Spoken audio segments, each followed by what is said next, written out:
The suicide room. That's what they call room 733. As if I didn't have enough to worry about on my first day as a freshman. We had been assigned to dorm room 734, which, it turns out, wasn't one of the nice add-on rooms in the South Hall. No, we found ourselves in the older wing of the building on the 7th floor. I wasn't too bummed out though. At least they honored my request to room with my best friend. Lydia and I spent most of the morning moving in. By the time our resident advisor came by, I was taping up posters and Lydia was reading. "Hi girls, I'm Beth," chirped the bubbly blonde girl as she bounced into her room. "I'll be your RA this year." "Hi," I nodded at her. "Wow, you girls really work fast," she said, taking in our made beds and hung up clothes. Beth picked up a drawing of Cthulhu that Lydia had done over the summer. She turned it sideways, studying it. "Is this the Kraken from Pirates of the Caribbean?" Lydia glared at her over the top of her book. "So anyway," the RA continued, "I know our hall isn't as new as the South Hall, but trust me, there's a lot of history here. This building is almost 60 years old." "Yes, I can see that," I said, looking around. "The rooms are pretty small." "Well, people were smaller in the 50s? Beth shrugged. "Really?" Lydia said flatly. "Yep, really." Beth pursed her lips and just continued to stand there, while the room filled with awkward silence. "So," I said, "the corner room next to us. 733, is it? It looks a lot bigger than our room. Is anyone assigned to that room, or could we maybe—" "No, you don't want that room," Beth interrupted. "There were a couple of suicides in there. A hanging and a jumper, if I remember right. They're not assigning anyone to that room. Anyway, I'd just like to remind you that this is an all-girls floor, and guys are not allowed up here after 11. Before we could reply to her, Beth clapped her hands and, with a quick, "Well, nice meeting you," she skipped out of the room. Lydia dropped her book on the bed and stared out into the hall. "I hate her." "Did you hear that bomb she fucking dropped?" "I'm going to call her dumb shit Beth." "Lydia, seriously, suicides? Oh, Becca, relax. Every college campus has a few suicides." "Yeah, but in the same room?" Lydia sighed. "Really, who cares? It's not our room." "Yeah, I guess." I turned to study the little window in our room. Can you imagine climbing out of that tiny window and jumping? You'd be alive for at least 5 seconds before you hit the ground. "Oh, Becca, can you not?" Lydia glanced at the window and visibly shuddered. "You know I fucking hate heights, and just talking about that shit is racing my blood pressure." "We could always move into the suicide room," I teased her. "That one has a window on each wall." "Fuck you." Okay, but seriously, think about it. It would take a lot of commitment to squeeze out of that tiny window. "Yeah, well, remember, people were apparently smaller back then," Lydia mumbled as she pushed her bed further away from the window. Since Lydia was an outgoing and friendly person, we made friends at lightning speed. There were a lot of parties in those first few weeks, at one of which, Lydia inevitably met a guy. I know the girl since we were in diapers, so I fully anticipated her having a boyfriend by the end of September. His name was Mike, and he wasn't anything special. Just your standard frat pledge douche canoe. After about a month on campus, the novelty of college started wearing off. Lydia and I found our stride and we spent more weekends studying than drinking. Midterms were coming up in a couple of weeks, and I was determined to maintain a 4.0 GPA throughout my freshman year. One night in early October, I was woken up by a loud, grinding sound. I sat up in bed and strained to hear it again. Lydia was also wide awake and listening. "What the fuck?" she mouthed to me. It wasn't unusual for there to be noise in the hallways, since other people came in at all hours of the night. But this sound had definitely come from next door, the corner room. "Is that?" "Yeah," Lydia whispered. "That's the window next door." At Lydia's insistence, we kept our window closed at all times. However, there was no mistaking the sound of the window in room 733 being opened and closed again at regular intervals. "Who's in there?" Lydia shrugged. "Is someone f***ing with us? Is this like initiation?" Lydia raised her eyebrow at me. "Initiation to what?" "I don't know. College? Maybe they're hazing the freshmen." It opened. "Who is hazing freshmen?" I shrugged. It shut. "Becca, I love you, but that was f***ing stupid." I threw a pillow at her. "Well, whoever it is, go tell them to knock it the f*** off." "Me?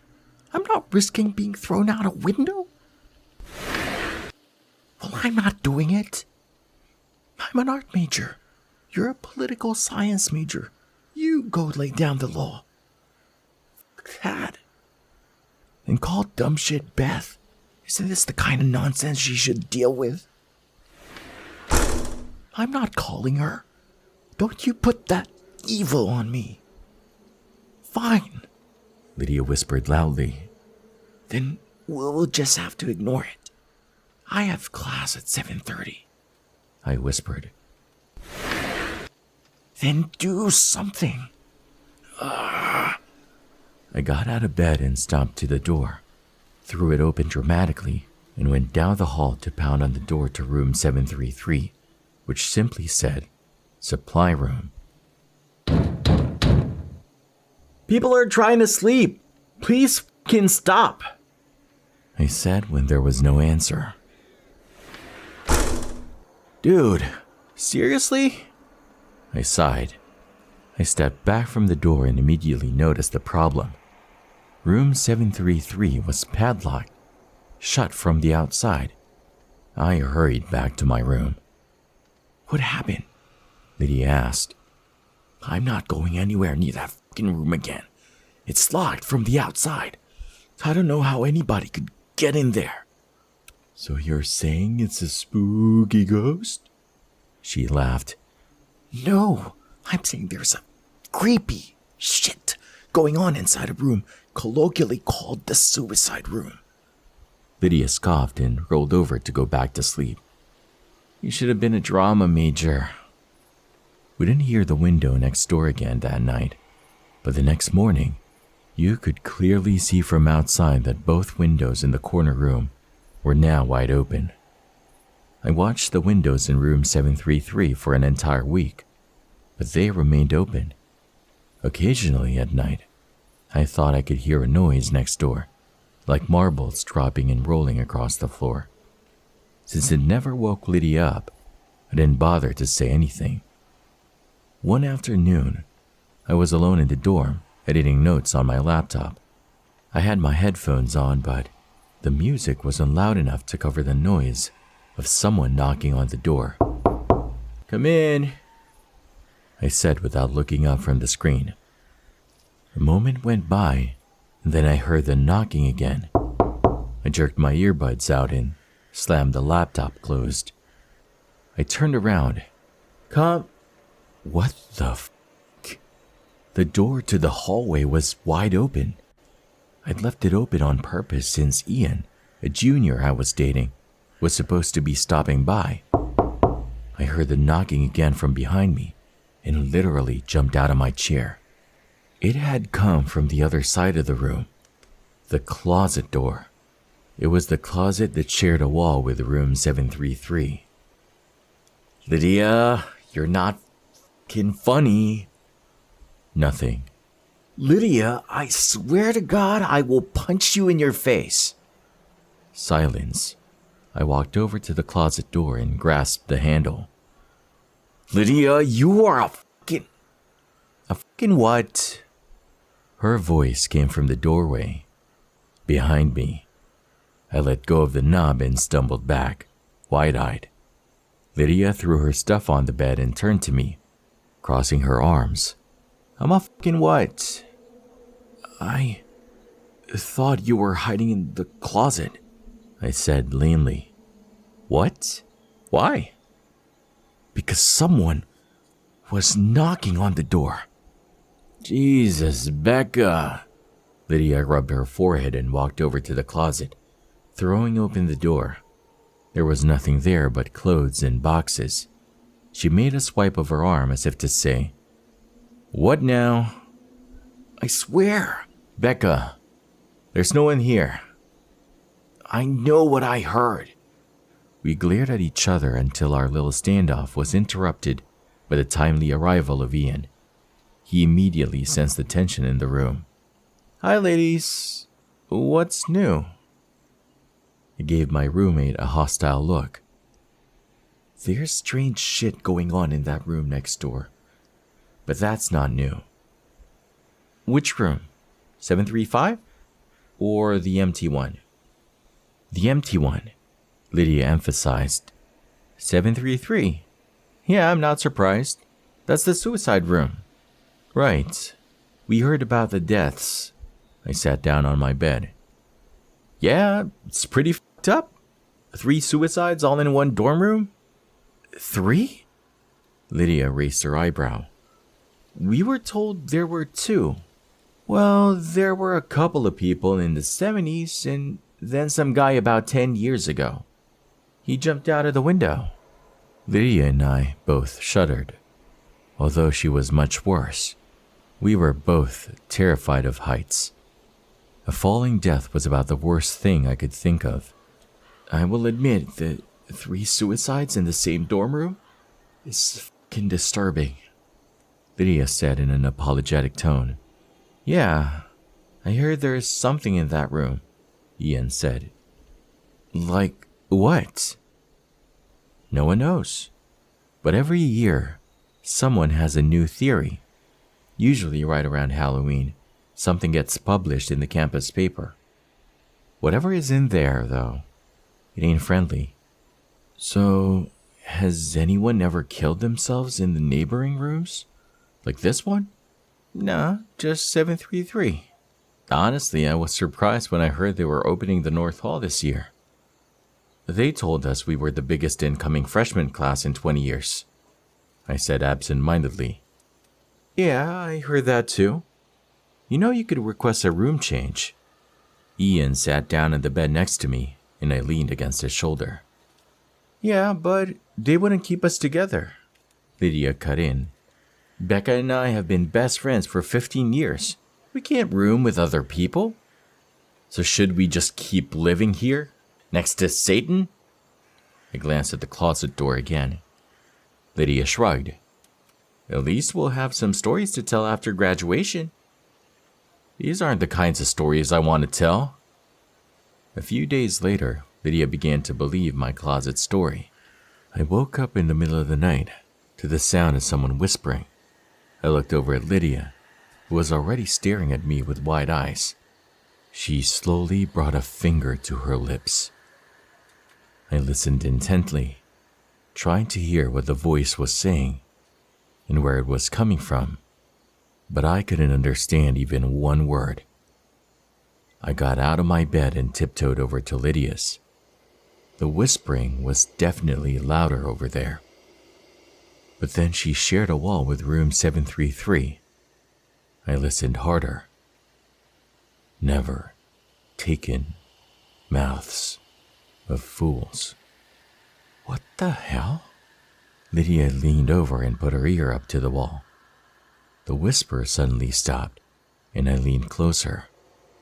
Suddenly, there was a loud bang from the other side. Lydia immediately recoiled and clutched her ear in pain. Someone was in there. Suddenly more angry than scared, I again threw open our door and stomped over to the supposedly empty room. I banged on the door loudly, not caring who else I woke up at this point. Are you f***ing kidding me? I yelled at the door. This shit isn't funny anymore. Come out of that fucking room, you asshole. Silence. And then the doorknob started to turn. I don't know what I'd expected to happen, but it wasn't that. I backed up so far from the door that I ran into the opposite wall. When the handle had turned all the way down, something started to push from the other side. The door groaned loudly, but the locks held. I held my breath until the pressure on the door subsided and the handle slowly returned to its normal position. I noticed Lydia peeking her head out of our room. She held up her hands as if to say what happened. Someone thinks they're funny, I answered her out loud. She shook her head and disappeared back into her room. I knelt down on the floor and brought my head down to the carpet, peering under the door crack. It was the first time I had looked into the corner room. Room 733 was definitely a supply closet. There were chairs stacked along one wall and bed frames along the other. A few rotting mattresses were piled under one of the windows, and a thick layer of dust covered everything in the room.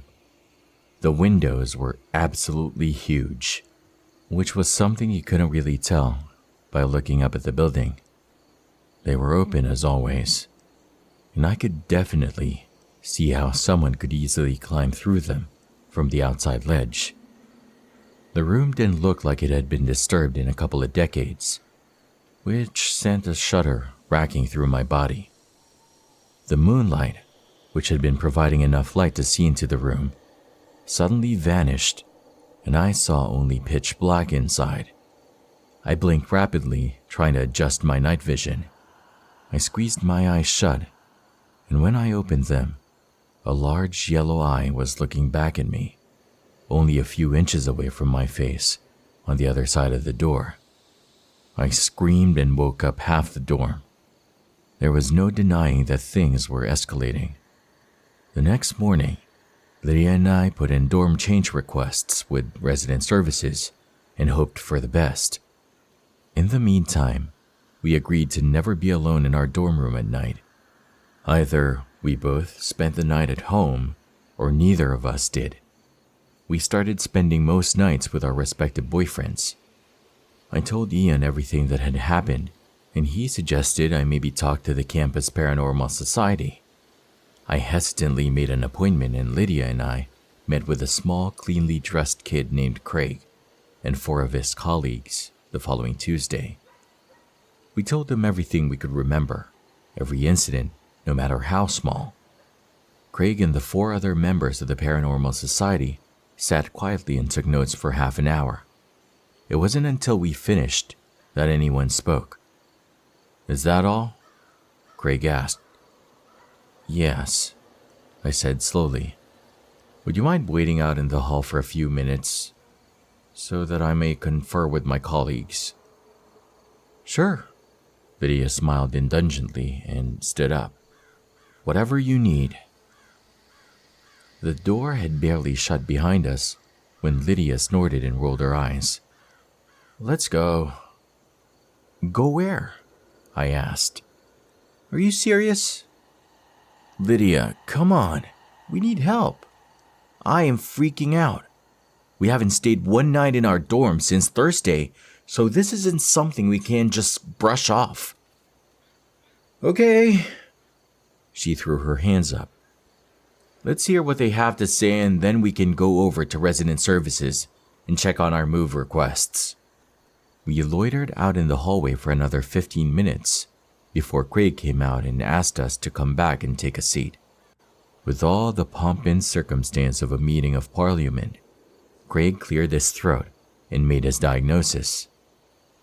What you're dealing with, ladies, is a very angry ghost. Is that your professional opinion, Craig? Lydia said. I shot her a look. Yes? He stuttered. A vengeful spirit. A spirit? I asked. I very much doubted that that's what we are dealing with. Yes, answered one of the not Craigs. That's ghost to the layperson. Jesus Christ, Lydia groaned and rubbed her temples. Mistaking Lydia's frustration for despair, Craig rushed into a speech. Don't be afraid, ladies. We're going to take care of you. It's true that spirits can be quite a headache if you don't know how to exorcise them, which is why it's good you came to us. Suicides almost always result in angry ghosts. They need revenge. Revenge on whom? I asked. On other students. Perhaps this particular spirit was bullied into taking his own life and now seeks to torment others. Listen, we can take care of this for you right away. All we ask is a small donation to the society, Craig continued. We honestly didn't realize that room was having this much activity. It's really very exciting. Great.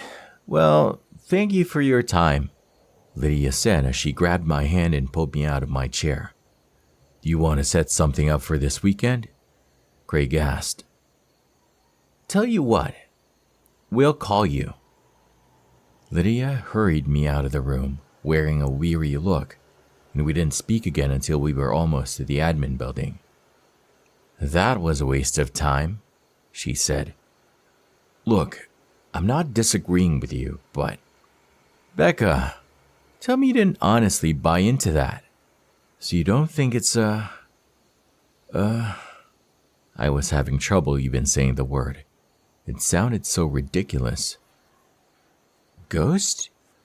Well, I don't fucking know. But neither do they.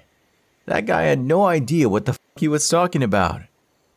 I pulled my hood lower over my eyes as we stepped into line at the resident services desk. Let me put it this way, Lydia continued. They're playing Ghostbusters, and we're living the fucking exorcist. Fine, I sighed. Then what do you want to do? Just keep sleeping at Mike and Ian's until we get reassigned? I just want this to end. Lydia crossed her arms and stared straight ahead. We all wanted this to end. Even if living next to that fucking room wasn't scary, it was sure as hell distracting. Alright. Well, I mean, we're probably safe during daylight hours, so as long as we don't spend nights there, we should be okay. Our room is only ghostly adjacent, after all. And our new assignments will come through soon. I checked my watch. Fuck, it's almost due. Shit, really? I gotta go. Mike got accepted to Sigma Chi and he's getting initiated today. Oh yeah, I forgot he rushed. The girl at the desk waved us forward. I hadn't even realized we'd reached the front of the line. Let me know what they say, Lydia said as she ran out the door. The girl at the desk eyed me suspiciously as I approached. Hi, You're the girl trying to move out of 734 in Riley, aren't you? She caught me off guard. Yeah, one of them. How'd you know? Sorry, I overheard you. I also saw your file across my desk a few days ago, and I gotta ask, why are you looking to transfer rooms exactly? I was tired. I was beaten down. I didn't have the energy to think of a lie. Because shit is going on in the empty room next door, and it's really freaking us out. Noises, whispers, knocking. The other night I saw someone. You saw someone? Yeah, in room 733. Yeah, I looked under the door. There was definitely someone in there. The girl narrowed her eyes on me for a moment, and then nodded for no particular reason. Well, your rooms aren't ready yet, but I pushed them through as a priority. For right now, you're stuck though. There just isn't anywhere else to put you. I sighed. I'd figured as much. I'm Alice, she continued.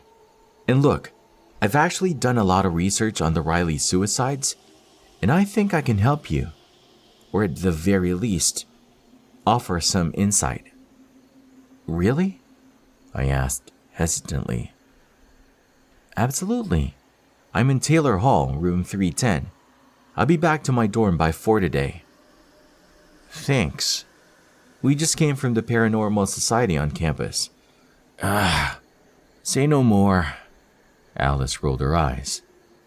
Yeah, so I'll definitely see you at 4. Great, Alice said and smiled. I was early to Taylor, but then so was she.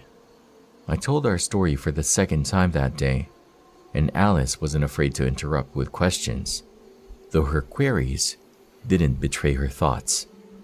When I was finished, she leaned back in her chair and sighed deeply. I can't believe it. She shook her head. I'd always heard rumors, but I honestly doubted any of it was true. I can assure you, everything I've told you is absolutely true. And how is it now, when you're there? We aren't ever there at night, but during the day we've heard scratching on the wall, really quiet whispering, and sometimes we still hear the window opening and closing in broad fucking daylight. However, every time I look up from the street, the windows to 733 are open. Alice nodded. Well, for the record, I don't think you're in any danger. As much as it sucks, you guys are simply a casualty. You just need to stay out of room 733. I snorted. Are you kidding? I would never go in there. I believe that you believe that. But this thing, whatever it is, it's tricky, manipulative, a liar, and it's smarter than you. I'll try not to be offended by that. You shouldn't be. What do you think it is? Something very old and very evil. I regarded her skeptically and then let my eyes wander around the room. I hadn't really noticed the decor before, but to say Alice had an interest in the occult was an understatement. I can't see any situation where I would be compelled to enter that room. I know, but you have to be prepared. There may come a time when you have to make a decision about entering that room, because what you're dealing with, it's already killed 5 people. 5? I thought it was 3. Yeah, well, not everyone is inclined to do the level of research that I do. Let's see. There was Ellen Burnham in 1961. She jumped out the window. She was the very first. And then Tad Collinsworth in 1968. He jumped too. Marissa Grigg in 1975. She hanged herself. Erin Murphy in 1979. She jumped. And then Eric Douston in 1992. He hanged himself. 5 suicides? How could the university still let people live in there? They don't, apparently. That's why it's a supply room. And back then? Well, every few years, once everyone who would remember had graduated, the room would be reassigned. This was before the internet, you know, and the incoming freshmen were clueless. But after that last one, Eric Douston, they closed the entire north hall of the 7th floor and built more rooms onto the south hall. So, what does it want? Alice shrugged. Chaos? Death? Souls? Who knows? No one even knows what it is. Okay, so what do we know? We know that it's somehow bound to that room. though it seems to have minimal influence just outside of it. We know that everyone who ever died was alone at the time, and we know that it's a trickster. That's what we know. It wasn't enough. Why do you think they do it? I asked quietly. The victims? I nodded. All I know is what's rumored to be in the evidence files. All the suicides were found with pictures or writings that were considered unspeakable at the time. They contained horrible, evil things that would make you physically sick to read or see, they say. And these people, they drew them? They wrote that stuff? Yep. Whatever is in that room drove them mad. That's f***ing terrifying. Have you guys considered getting somebody to bless the room? Jesus. Well, you'll have a hard time getting him, but perhaps some other sort of holy person? No, I mean, Jesus, you're talking about an exorcism. Alice shrugged. Maybe. The rumor in the 70s was that this all started with a Ouija board game gone wrong in 1961. Really? That shit's made by Hasbro. Not in the 60s it wasn't. Anyway, it's just a rumor. The only person on campus who would know is Tom Moen in admin. I've tried to talk to him before, but he refuses to see me. Did he go there in 1961? Yes, and he was staying in Raleigh. We need to talk to him. I need to know what the f*** is happening, or I won't be able to live the rest of my life as a well-adjusted person. I suppose we can try to chase him down on campus? Can we talk to him tomorrow? We can try. Mr. Moen wouldn't see us that day or the next. We tried to catch him on his lunch hour, and then again while he was leaving work, but he got around us every time. It was soon clear that the old man was actively avoiding us. Lydia and I had seen little of each other since we'd continued to sleep in other dorms. I went back to our room twice a day, once in the morning and once in the afternoon. Usually, the other room was silent, but that didn't make me feel better. I could always sense something on the other side of the wall, somehow watching me. It felt like the calm before the storm. The Thursday before Halloween, I came back to the dorm to shower in the evening, much later than usual. I'd seen Lydia that afternoon, and she'd informed me that she had enough clothes stored at Mike's to last until graduation, so I knew I'd be there alone. I showered down the hall in the safety of the bathrooms, and then walked back to my room to change. I was supposed to meet Ian in half an hour to head out to a party, and I wanted to get out of here as quickly as possible. Since the silence was unnerving me, I threw my iPod on the docking station and turned up AC/DC. I got dressed and then stood in front of the mirror to dry my hair.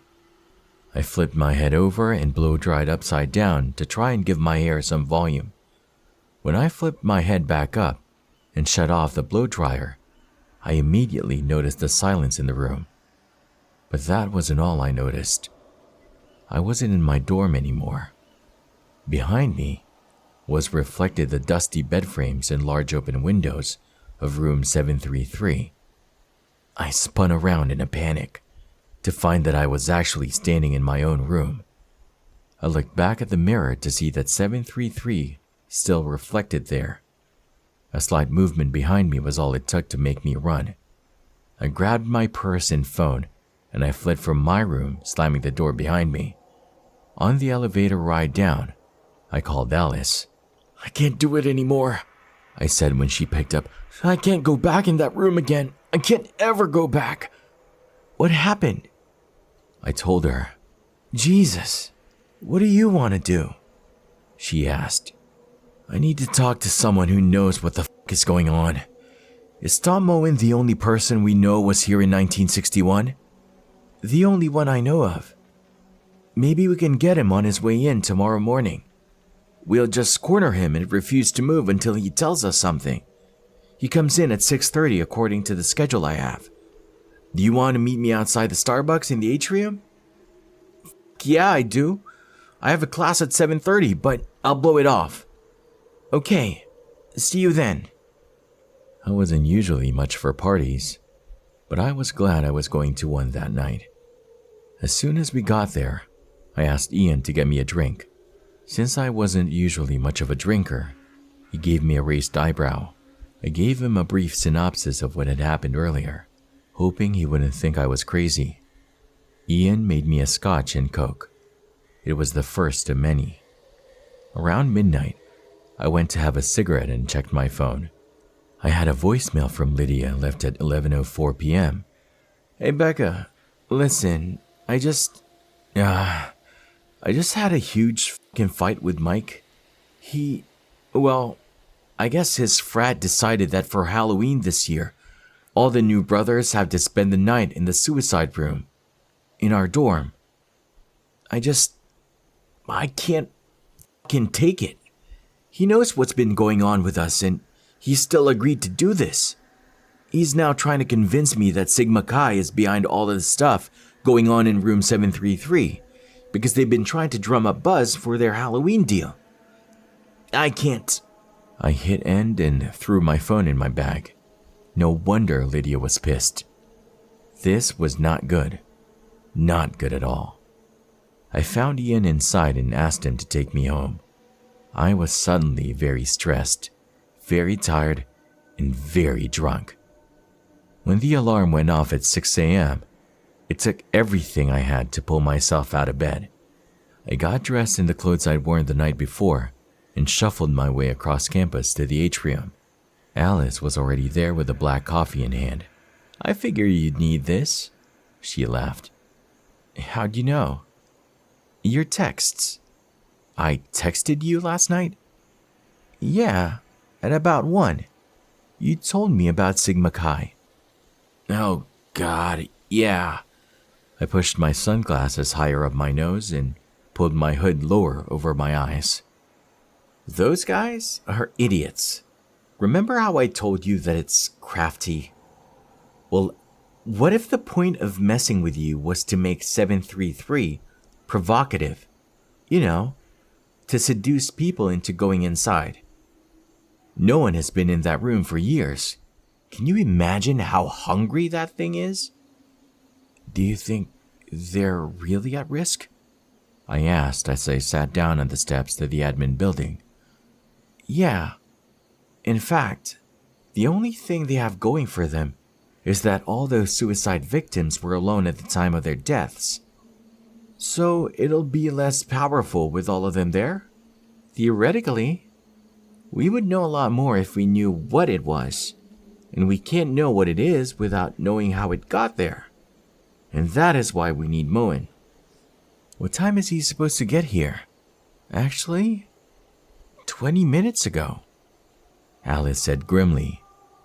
It was another half an hour before we resigned ourselves to the fact that Mr. Moen had snuck around us as usual. We went to the front office hoping to beg again for an appointment with him anyway. The woman at the admin desk regarded us coldly. Tom isn't coming in today, or any other day for that matter. He quit yesterday. Looks like you won't be harassing him anymore. We weren't harassing him, I said. We just desperately needed to talk to him.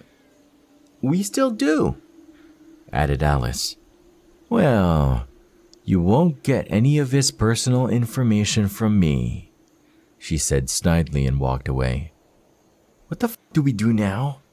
I asked Alice. Without Tom Moen, there's nothing left to do. Alice, I can't go back into that room. Well, then I guess it's good your transfers came through. They did? Yep. I got the notice when I checked my work email this morning. You're going to Morden. and Lydia is going to Tinsley. Ah, thank God. I thought you'd be happy about that. I also convinced my boss not to assign anyone else to room 734. Thank God. The only thing is you won't be able to move until Monday. I can last through the weekend, especially now that the end is in sight. I have to tell Lydia. I opened my phone to pull up Lydia's number, but my attention was caught by the red 1 badge over the voicemail logo. I hit play. It was the rest of the message from last night. Even look at his dumb f***ing face anymore, so I'm going to head home. Don't worry about me, I'll be okay. I'm drunk enough to sleep through any bullshit from next door. I'm just so f***ing pissed off right now. I would honestly rather deal with dumb shit Beth than Michael. My parents must be siblings because I'm that f***ing retarded Benson. Let's hang out tomorrow. Love ya. The message ended. God damn it! Alice gave me a questioning look. Lydia spent the night in our dorm. Alice cringed. She's safe though, right? As long as she doesn't go into 733. She won't. I thought of the always open large windows of the corner room. If nothing else, the mere thought of those would keep Lydia the hell out of that room. Good.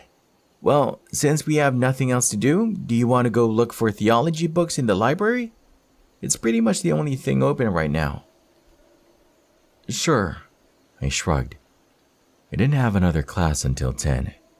The little old lady who sat behind the library's checkout desk must have been 1,000 years old. Miss Stapley's eyes were small and watery, and her skin looked like it was melting off of her skull.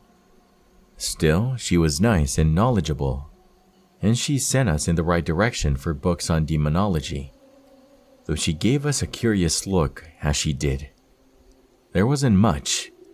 We read everything we could, but it either wasn't relevant or wasn't in English.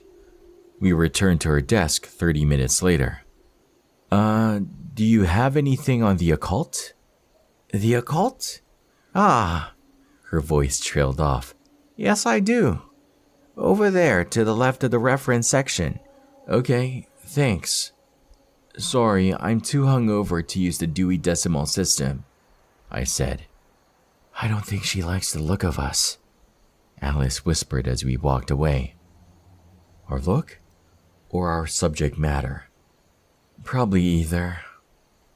Within the hour, we were back up at her desk, having struck out again.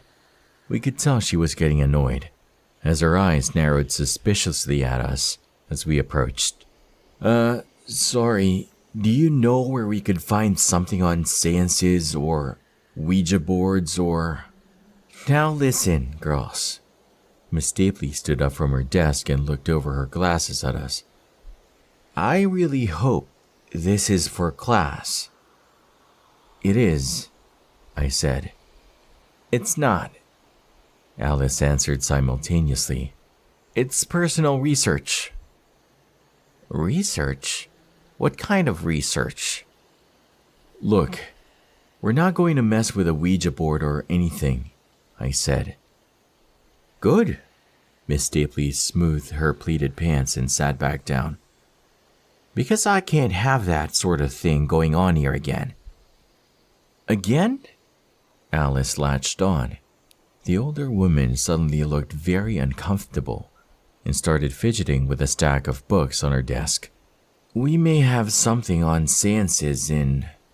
Miss Stapley, we're researching what happened in Riley in 1961. Alice interrupted. And also what's been happening there ever since. Well, it's no secret, is it? A student committed suicide in that room. Dreadful, but not unheard of on a university campus. 5 students, I corrected her. But you know that, right? Alice was suddenly talking very fast.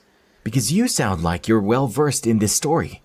Please, tell us how this started and we might be able to end it. End it? Miss Stapley's voice became quieter but more concentrated. Don't be so arrogant, young lady. You can't end it.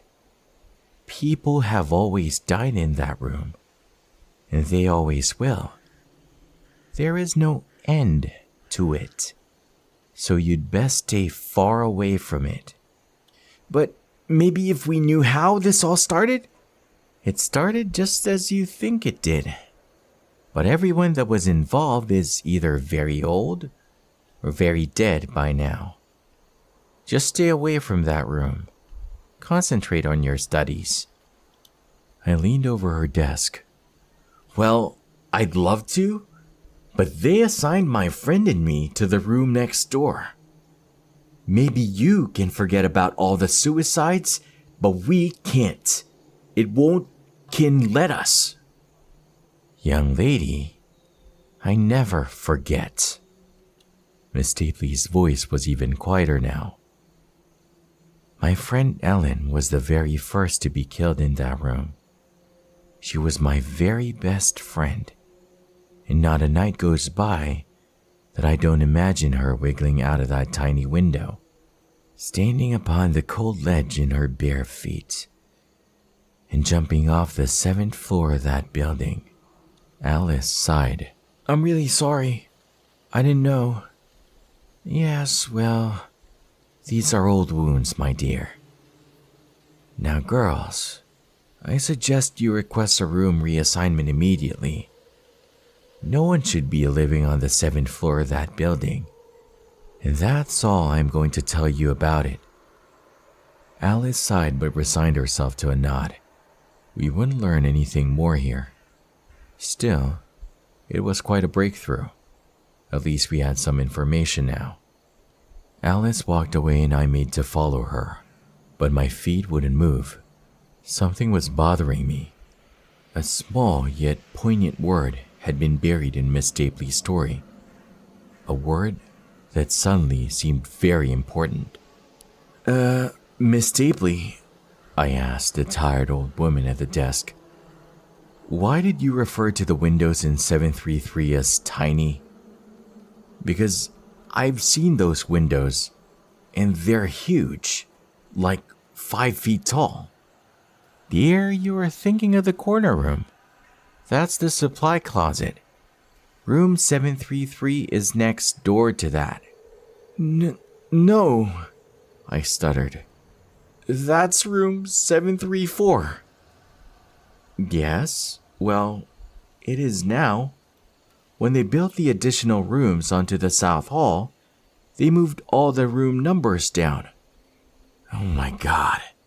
I suddenly felt very hot and very dizzy.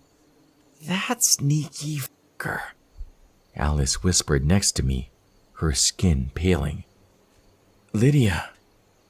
We took off across the campus at a dead run, witnessed only by the few bleary-eyed students on their way to morning classes. When Riley finally came into view, I stumbled on the pavement as my blood turned to ice. From our vantage point, we could clearly see the windows of the corner room were closed.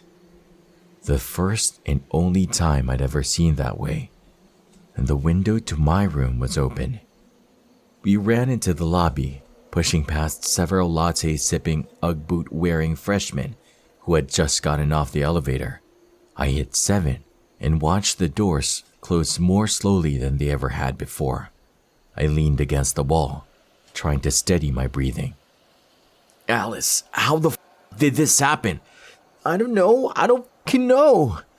She's been in there all night, Alice. In our room, alone. Alice shook her head, but had nothing to say. When the doors finally opened on floor 7, we saw a quiet, deserted hallway. I ran toward my room with Alice right behind me. Rounding the corner, I threw open my door, hoping it wasn't locked, and it wasn't.